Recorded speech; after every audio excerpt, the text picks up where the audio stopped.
friend, it's Pat Sloan here with my daily video, and it is Friday, UFO Friday, Socialite Friday, other quilty stuff Friday. First of the month, we want to take control of our UFOs for the month.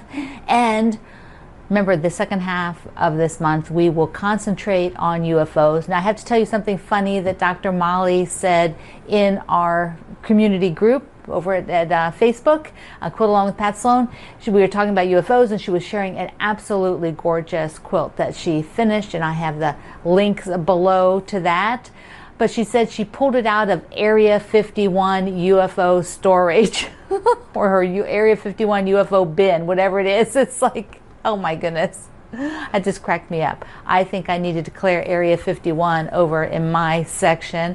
If you're not familiar with that, that's a sort of common terminology for UFO Central, like, space UFOs or alien UFOs, rather, is called Area 51, where they land.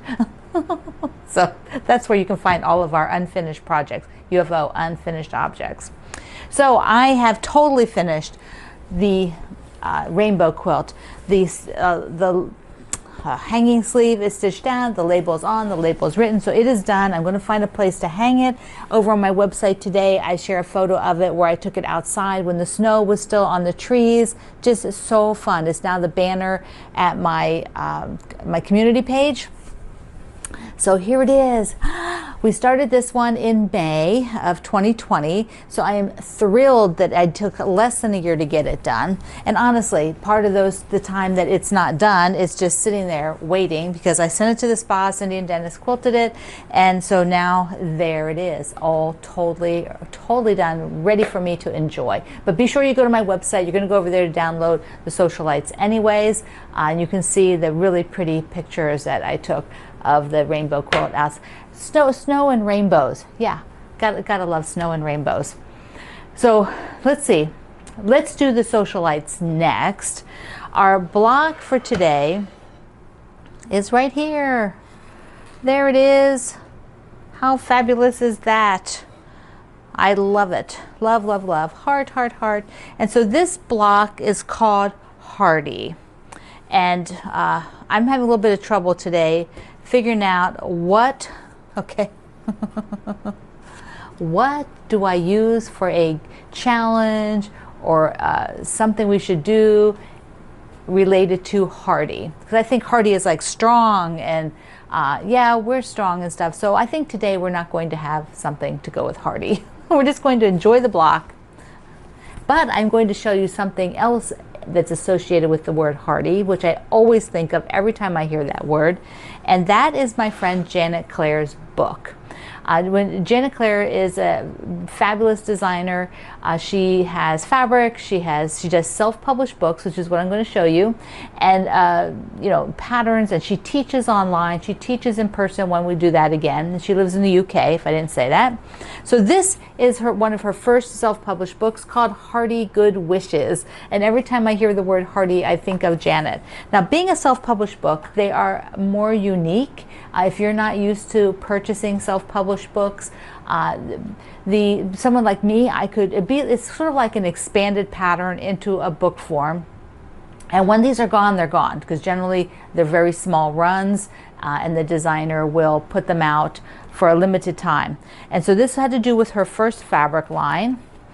And I just want to show you a little bit about it, because it is such a delightful book. Her boys were small then, so it has a very childlike, quality. It's also a lot of her applique. So it's primitive applique and very simple, which I find so amazing and delightful. Now, this book, its name, Hardy Good Wishes, she found a postcard from 1915 that had the Hardy Good Wishes on it, and that's how it sort of kicked off this whole idea.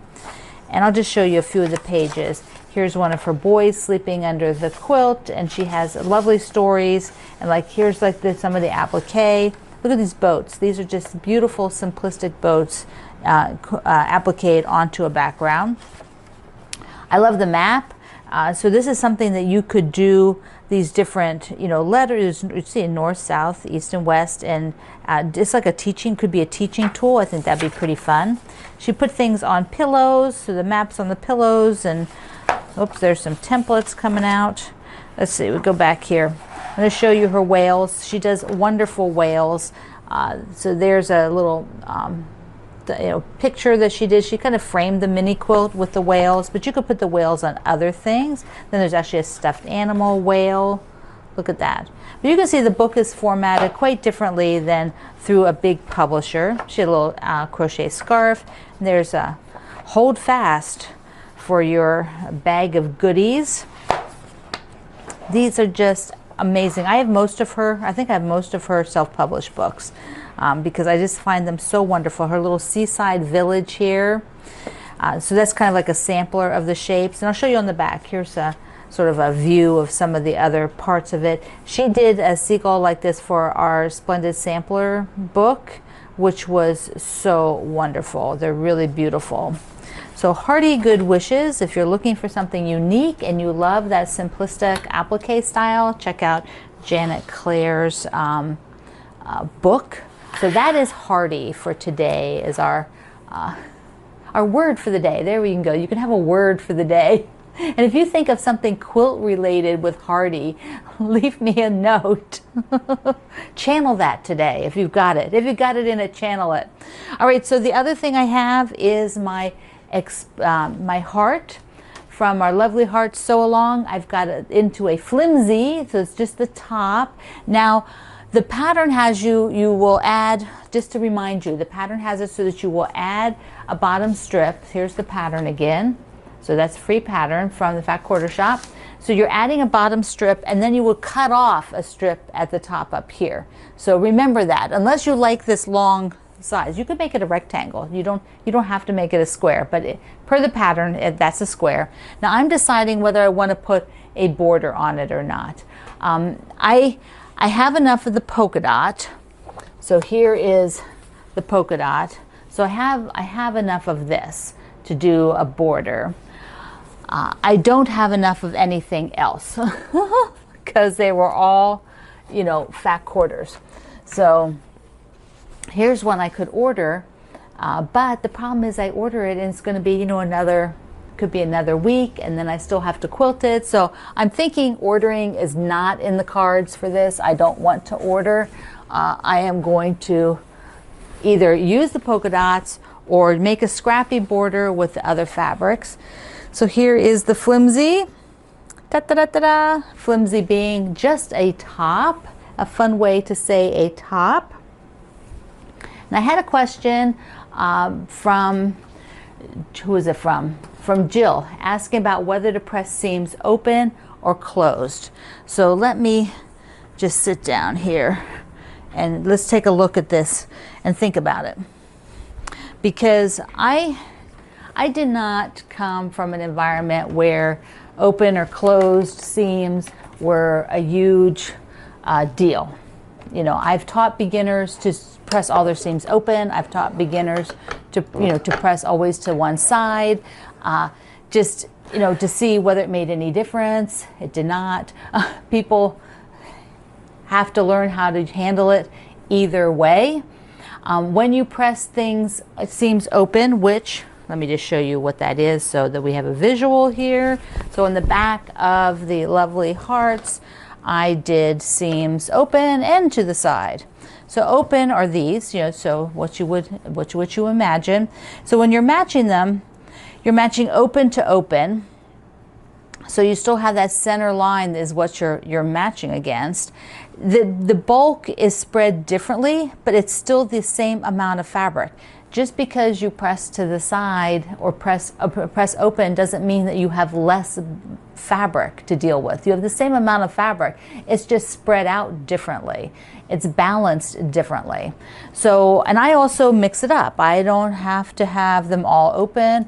Often I find that if there's something very bulky, I will press them open. Like here could be pressed open because that will sort of maybe distribute the bulk a little easier on that particular intersection. I won't know until I try it. So my main thing is to tell you that to me, there is no 100% rule. You do what you're comfortable with. And if you've never tried pressing open, then I suggest you try some. Do a couple of quilts, or not even whole quilts, just do a couple blocks where you press open for making that block and see how it works for you. Do you feel like you have more control matching up the intersections? Do you feel you have less control matching the intersections? Because you still have to match them. They don't automatically match up. You know, there's still something you have to do. It's just really, it's a difference of the bulk, the distribution of the seams. When you have them to two sides, you know, opposite sides, then they sort of nest together when you're laying them there. You know, one side of the seam's this way and the other side's that way, so they sort of nest together. But you know, you can be successful with both ways. I'm trying to figure out how to say this, but it's like it's not mandatory to do one way or the other, and there's no rule that says if you have this kind of a situation, you must do it this way. There is very little must in quilting. About the only thing is your 1/4 inch seam, because it's math. And things won't match, things won't work, they won't fit together, it's a puzzle. Other than that, you can get the same result in many ways. For most techniques, you can go at it multiple ways. Okay, that's my inspirational talk for today. Thank you for being here. All